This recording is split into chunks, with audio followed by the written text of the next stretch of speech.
அன்பர்களே வணக்கம். இன்றைய பக்தி சிந்தனா சேனலில் 33வது காணொளியில் நாம் ஒரு மகானை பற்றி சிந்தனை செய்யலாம் என்றிருக்கிறேன். ஏனென்றால் இன்றைய நாள் அவரது 410வது ஆராதனை மகோத்சவ நாள். அத்தகைய சிறப்பு வாய்ந்த எண்ணியதை நடத்தி கொடுக்கும் மகான் யாரென்றால் ஸ்ரீ விஜயேந்திர தீர்த்தர். இவர் ஸ்ரீ ராகவேந்திரரின் பரமகுரு, அதாவது அவரின் குருவின் குரு. இவரது பிருந்தாவனம் கும்பகோணம் காவிரிக்கரையில் சோலையப்பன் தெருவில் அமைந்துள்ளது. நாம் நினைத்ததை நடத்தி வைப்பதற்கென்றே அவதரித்தவர் ஸ்ரீ விஜயேந்திரர். நமது வைதிக மதத்தை காக்கவும் ஸ்ரீ ஹரி சர்வோத்தமத்தை பரப்பவும் உதித்தவர் ஸ்ரீ விஜயேந்திரர். அப்படிப்பட்ட ஸ்ரீ விஜயேந்திரரை நாம் உள்ளன்போடு துதித்தால் நாம் கேட்டதை தருவது உறுதி. ஸ்ரீ விஜயேந்திரர் 64 கலைகளில் வல்லவர். சர்வ மங்களங்களையும் அருள வல்லவர் ஸ்ரீ விஜயேந்திரர். ஸ்ரீராமாங்கிரி பயோருகே அனவரதம் பக்திம் பராமுத்வஹன் கிருத்வா பூஜனமாசிரமோசித ஜபம் தீர்த்த பிரசாதாதிகம் பக்தேபியோ விதரன் புனக பல மகாமந்திராட்சதாம் சர்வதாம் வந்தியக ஸ்ரீ விஜயேந்திர தீர்த்த குருராட் குருயா ஜகன் மங்களம். ஸ்ரீராமபிரான் திருவடிகளை எப்போதும் தியானித்து பூஜை செய்து பக்தர்களுக்கு தீர்த்தம் பிரசாதம் தந்து கேட்டதை அளித்திடும் பல மந்திராட்சதை மற்றும் பழமும் தந்து அனுகிரகிக்கின்ற ஸ்ரீ ஸ்ரீ விஜயேந்திர தீர்த்தர் இந்த லோகம் அனைத்திற்கும் மங்களத்தை அருள்வாராக. ஸ்ரீமன் மங்களநாயிகா வரவலா ஸ்ரீலிங்க ராஜேந்திரகம் ஜித்வா சைவமதே அப்ரதீக விதுஷம் பிரௌட்டேந்திர ஜாலே அபிஷக் சஸ்நேகாத்ரமானனம் பகுததத் சம்பாவனாம் பிராகினோத் வந்தியக ஸ்ரீ விஜயேந்திர தீர்த்த குருரா குருயா ஜகன்மங்களம். கும்பகோணத்தில் சர்வ மங்களங்களையும் அருள்கின்ற க்ஷேத்திர மூர்த்தியாய் திகழும் மங்களாம்பிகையின் அருட்கடாட்சத்தினால் சைவ மதத்தின் மிகப்பெரிய பண்டிதரான லிங்கராஜேந்திரரை வாதத்திலும் இந்திரஜால வித்தையிலும் வென்றிருந்தாலும் கூட அவரிடம் துவேஷம் பாராட்டாமல் சிநேகம் பாராட்டி வெகுமதி அளித்து கௌரவித்த ஸ்ரீ விஜயேந்திரர் இந்த லோகம் அனைத்திற்கும் மங்களத்தை அருள்வாராக. ஜர்மாத்ராவர கிருஷ்ணதேவ நிருபதேஹ ரத்னா பிஷிக்கோமுதாஹா சம்ராஜா விஜயாக்கிய ரம்ய நகரே ஸ்ரீராமராணி ராயேணயக் காவேரி ஸ்ரித கும்பகோண நகரே பிருந்தாவனராஜதே வந்தியக ஸ்ரீ விஜயேந்திர தீர்த்த குருராட் குருயா ஜகன் மங்களம். மிகவும் கீர்த்தி வாய்ந்த ஸ்ரீ கிருஷ்ணதேவராயரின் மாப்பிள்ளை ஸ்ரீராமராயரால் விஜயநகரம் என்னும் சுந்தரமான கர்நாடக ராஜ்ய தலைநகரில் நவரத்னாபிஷேகம் ஏற்றுக்கொண்டவரும் இன்றும் கும்பகோணம் காவிரி கரையோரம் பிருந்தாவனத்திலிருந்து அருள் ஒளி வீசுபவருமான ஸ்ரீ ஸ்ரீ விஜயேந்திர தீர்த்த குரு இந்த லோகம் அனைத்திற்கும் மங்களம் அருள்வாராக. ஸ்ரீமத் விஜயேந்திர தீர்த்தர் மங்களாஷ்டகம் 2, 3, 8 ஸ்லோகங்களிலிருந்து. அள்ள அள்ள குறையா அட்சய பாத்திரம் ஸ்ரீ விஜயேந்திரர். சதுஷஷ்டி கலா வித்யா ஜுஷே வித்வன் மகோமுஷே ஜெயேந்திர ஜோதிஷே குரியாம் வந்தனானியாசா ஜுஷே. 64 கலைகளை கற்றவரும் கைவரப்பெற்றவரும் எதிரிகளை மயங்கச் செய்பவரும் வெல்பவரும் கீர்த்தி பெற்றவரும் அறிவின் ஒளியுமாய் விளங்குபவருமான ஸ்ரீ விஜயேந்திர தீர்த்தரை வணங்குகின்றேன் என்று மகாகவி பண்டித நாராயணாச்சார் ஸ்ரீ ராகவேந்திர விஜயம் அத்தியாயம் 1 9வது ஸ்லோகத்தில் இவ்வாறு கூறியுள்ளார். ஒரு வயோதிக தம்பதியர் நீண்ட நாள் மகப்பேறு இல்லாமல் தவித்து பின்னர் ஸ்ரீ வியாசராஜர், அதாவது ஸ்ரீ ராகவேந்திரரின் முந்தைய அவதார புருஷர் அனுகிரகத்தால் கிபி 1517 அவர்கள் ஈந்த மகவுதான் ஸ்ரீ விஜயேந்திரர். அந்த மகவைத்தான் பின்னர் ஸ்ரீமடத்திற்கு தந்தனர் அந்த வயோதிக தம்பதியர். வயோதிகமாகிவிட்டது, இனி குழந்தை பிறக்க வாய்ப்பே இல்லை என்கின்ற நிலையில், இந்த ஜென்மாவில் குழந்தை பாக்கியம் இல்லை என்கின்ற நிலையில் உங்களுக்கு 2 குழந்தைகள் பிறக்கும், அதில் மூத்தவனை எங்கள் ஸ்ரீமடத்திற்கு தர வேண்டும் என்று ஸ்ரீ வியாசராஜர் அருளியபடி அந்த வயோதிக தம்பதியருக்கு 2 ஆண் மகவுகள் பிறந்தன. அவர்களைத்தான் விட்டலன் குருபிரசாத் என நாமகரணம் செய்து ஆசையாய் வளர்த்து வந்தனர். விட்டலன் தமக்கு பிறந்திருந்தாலும் அவன் இடைப்பிரசாதம் என்று உணர்ந்தே இருந்தனர். இந்த ஜகத்திற்கே வழிகாட்ட பிறந்தவன் என்பதை அறிந்தே இருந்தனர்.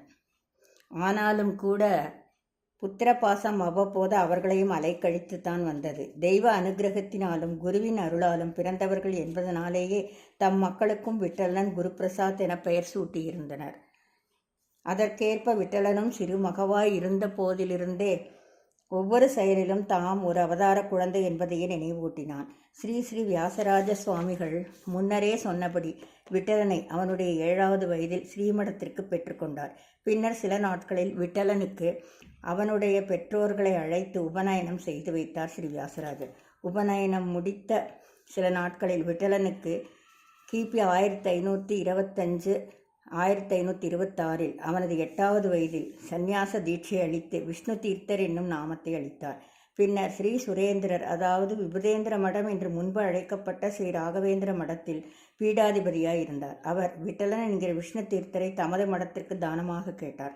உடனே ஸ்ரீ வியாசராஜர் ஸ்ரீ சுரேந்திரருக்கு தானமாக அளிக்க சம்மதித்து விஜயநகர சாம்ராஜ்யத்திலேயே பட்டாபிஷேகம் செய்து ஸ்ரீ விஜயேந்திர தீர்த்தர் என்ற நாமத்தை அளித்து சாம்ராஜ்ய பட்டாபிஷேகம் செய்வித்தார் ஸ்ரீ சுரேந்திரர்.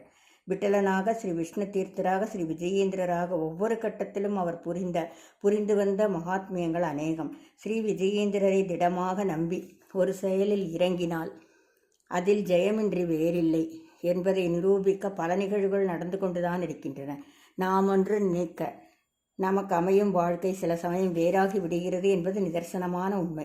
ஸ்ரீ விஜயேந்திரரை திடமாக தொழுதால் நாம் நினைத்தபடியே நம் வாழ்க்கை அமையும், அல்லது நாம் எப்படிப்பட்ட வாழ்வை அமைத்து கொள்ள வேண்டுமோ அப்படிப்பட்ட வாழ்வை அவரை ஸ்திரமாக நம்பும்போது அவர் நமக்கு அமைத்து தருவார். அதாவது அவரையே முழுமையாக நம்பும்போது நம் மனதிற்கு விருப்பம் இல்லாததாக வாழ்க்கை இருப்பதைப் போல் நமக்கு ஒருவேளை தோன்றினாலும் கூட அவர் தந்த வாழ்க்கைதான் சிறப்பானதாக இருக்கும் என்பதை நாம் உணர்வோம். ஸ்ரீ ராகவேந்திர அவதாரம் என்பது ஸ்ரீ சங்குகர்ண தேவதையின் 4வது அவதாரம். சங்குகர்ண தேவதை ஸ்ரீமன் நாராயணனின் காரியத்தோடு கூடிய செயலால் பிரம்மதேவன் மூலம் அளித்த நற்காரியத்திற்கான சாபத்தினால் இப்புவியில் கிருதயுகத்தில் ஸ்ரீ பிரகலாதராகவும் துவாபர யுகத்தில் ஸ்ரீ பாகலிகராஜராகவும் இக்கலியுகத்தில் ஸ்ரீ வியாசராஜராகவும் பின்னர் ஸ்ரீ ராகவேந்திரராகவும் அவதரித்தார். அதாவது ஸ்ரீ ராகவேந்திரரின் முந்தைய அவதாரம் ஸ்ரீ வியாசராஜர். ஸ்ரீ விஜயேந்திரர் ஸ்ரீ ராகவேந்திரரின் பரமகுருவாக இருந்ததோடு அல்லாமல் ஸ்ரீ வியாசராஜரின் சிஷ்யராகவும் இருந்திருக்கிறார்.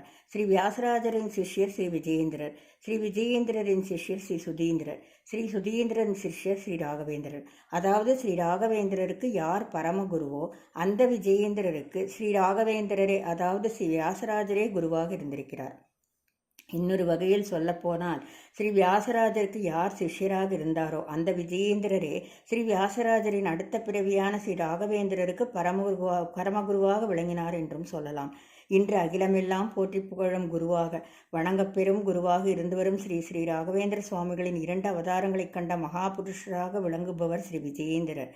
ஸ்ரீ வியாசராஜரின் சிஷ்யராயிருந்ததனால் ஸ்ரீ ராகவேந்திரரின் முந்தைய அவதாரமான ஸ்ரீ வியாசராஜரை கண்டார் என்றும் சொல்லலாம். ஆனால் ஸ்ரீ ராகவேந்திரரை எவ்வாறு கண்டார் என்பதை எப்படி கண்டிருக்க இயலும்?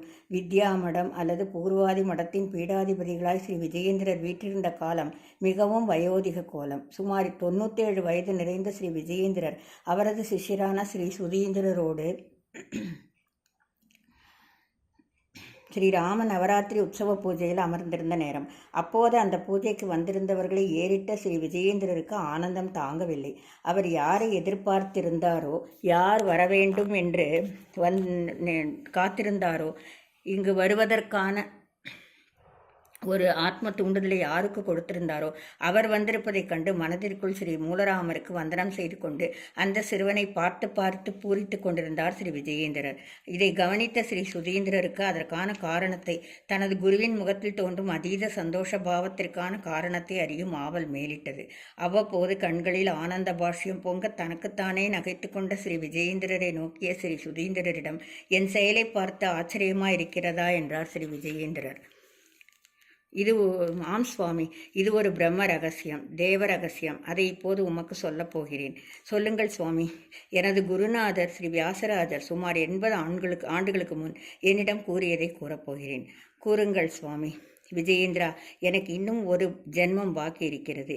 இதே போன்ற பகவத் காரியங்களில் ஈடுபடுவதோடு கூட, கிரந்தங்களை ஏற்றுவதோடு கூட, இப்பூலோகத்தின் பார்வையை இழுத்து சத்காரியங்கள் மேலோங்கச் செய்து ஹரி சர்வோத்தமத்தை நிலைநிறுத்தப் போகிறேன். இந்த பிறவியிலே ஸ்ரீ மூலகோபால கிருஷ்ணனை ஆதரித்தது போல அடுத்த பிறவியிலே ஸ்ரீ மூலராமரை பூஜிக்க வேண்டிய பாக்கியம் எனக்கு இருக்கிறது. அப்படிப்பட்ட எனது அடுத்த பிறவியை அறியக்கூடிய ஞானத்தை உனக்கு தருகிறேன். அதன் மூலம் தக்க நேரத்தில் உணர்த்த வேண்டியவருக்கு உணர்த்திவிடு என்று எனது குருநாதர் சொன்னார். இப்போ அது இப்போது பலிக்கப் போகிறது. சுவாமி, அந்த புண்ணியாத்மா யார் சுவாமி? அவர் இங்கேயே இருக்கிறார், இந்த பூஜையில் கலந்து கொண்டிருக்கிறார். அப்படியா, அவரை எனக்கு காண்பியுங்கள் சுவாமி. தாங்கள் இதற்கு முன்பே அவரை கண்டிருக்கிறீர்கள். அப்படியா? ஆமாம். ஆனால் இப்போதுதான் என் குருநாதர் ஸ்ரீ வியாசராஜர் எனக்கு சொன்னதை தங்களிடம் சொல்லக்கூடிய நேரம் வந்திருக்கிறது. இன்னும் சொல்லப்போனால் இப்போது நான் உங்களுக்கு காண்பித்தாலும் இந்த உலகத்திற்கு நீங்கள் தான் அவரை காண்பிக்கப் போகிறீர்கள். அதாவது உங்கள் மூலமாகத்தான் உலகம் அவரை அறியப் போகிறது என்று சொன்னதும் ஸ்ரீ சுதீந்திரர் திக்கு முக்காடி போனார். சுவாமி, தாங்கள் சொல்வதை பார்த்தால் அதோ அங்கு. ஆமாம், உன் எண்ணம் சரிதான். இந்த பீடத்தில் அமர்ந்தவருக்கு ஸ்ரீ மூலராமன் விசேஷ சக்தியை தருவார் அல்லவா? அந்த சக்தியின் மூலம் நீங்கள் யூகித்தது சரிதான். ஸ்ரீ விஜயேந்திரர் அடையாளம் காண்பித்த அந்த வாலிப சிறுவனை வைத்த கண் வாங்காது பார்த்த ஸ்ரீ சுதீந்திரர் அன்றைய பொழுது முழுவதும் அவனது நடவடிக்கைகளையே கூர்ந்து கவனித்துக் கொண்டிருந்தார். ஸ்ரீராம நவராத்திரி உற்சவத்திற்கு ஸ்ரீ ராகவேந்திரர் வேங்கடநாதனாக சிறுவனாக இருந்தபோது அன்றைய தினம் மதுரையிலிருந்து அவருடைய தமக்கையின் கணவர் லட்சுமி நரசிம்மாச்சாரியருடன் வந்திருந்தார். ஸ்ரீ விஜயேந்திரராக பூத உடலுடன் இருந்தபோதும் கிபி 1614 பிருந்தாவனஸ்தரான பின்பு இன்று வரையிலும் தன்னை நம்பியவர்களின் கோரிக்கைகளை இன்று வரையிலும் நிறைவேற்றியும் வருகிறார். அடுத்தவரின் மனத்திலுள்ள ஏக்கத்தினையும் போக்கி வருகிறார். பக்தர்களின் மனதினை மலரச் செய்வதற்காகவே அவதரித்தவர் ஸ்ரீ விஜயேந்திரர். அதனால்தான் பக்தானாம் மானசாம் போஜபானவே காமதேனவே நமதாம் கல்பத்தரவே விஜயேந்திர குரவே நமக என்பது நாம் அவரை ஸ்துதிக்கும் ஸ்லோகமாக விளங்குகிறது. பக்தர்களின் மனம் என்னும் தாமரையை மலர் செய்யும் சூரியனை போன்றவரும் அவர்களின் விருப்பத்தை பொழியும் காமதேனு போன்றவரும் தன்னை வணங்குபவர்கள் கேட்டதை தரும் கல்பவிருட்சம் போன்றவருமான ஸ்ரீ விஜயேந்திர தீர்த்த குருவரியரை வணங்குகிறேன் என்பது மேற்கண்ட ஸ்ரீ விஜயேந்திர ஸ்துதியின் பொருள். நண்பர்களே, தாங்கள் ஒவ்வொருவரும் நேரம் அமையும் போது ஸ்ரீ விஜயேந்திர தீர்த்தரின் பிருந்தாவனத்திற்கு, அதாவது கும்பகோணம் காவிரி கரையில் சோலையப்பன் தெருவில் அமைந்துள்ள அவரின் பிருந்தாவனத்திற்கு சென்று 12 பிரதட்சிண நமஸ்காரங்களை செய்து அவரிடம் பிரார்த்தனையை சமர்ப்பித்து வாருங்கள். அவர் தங்களின் மனோபீஷ்டங்களை நிச்சயம் நியாயமானதாக இருந்தால் பூர்த்தி செய்து தருவார். இது எனது அனுபவபூர்வமான உண்மையாகும். இன்று என்னுடைய இல்லத்தில் அவருடைய உத்தராராதனை மகோத்சவம் இனிதே நன்றாக நடைபெற்றது. அவருடைய ஆராதனை நாளை முன்னிட்டு இந்த 33வது காணொளியை அவரது கமலப்பாதங்களில் சமர்ப்பிக்கிறேன். தாங்களும் இந்த ஆராதனையின் போது நடந்த பூஜையை கண்டு மனமுருக பிரார்த்தித்துக் கொள்ளுங்கள். சமஸ்தலோகா சுக்கினோ பவந்து, சர்வ மங்களானி பவந்து. ஸ்ரீ விஜயேந்திர தீர்த்தருக்கு ஜெய். ஓம் ஸ்ரீ ராகவேந்திராய நமக. ஸ்ரீ கிருஷ்ணார்ப்பணமஸ்து. ஹரி ஓம்.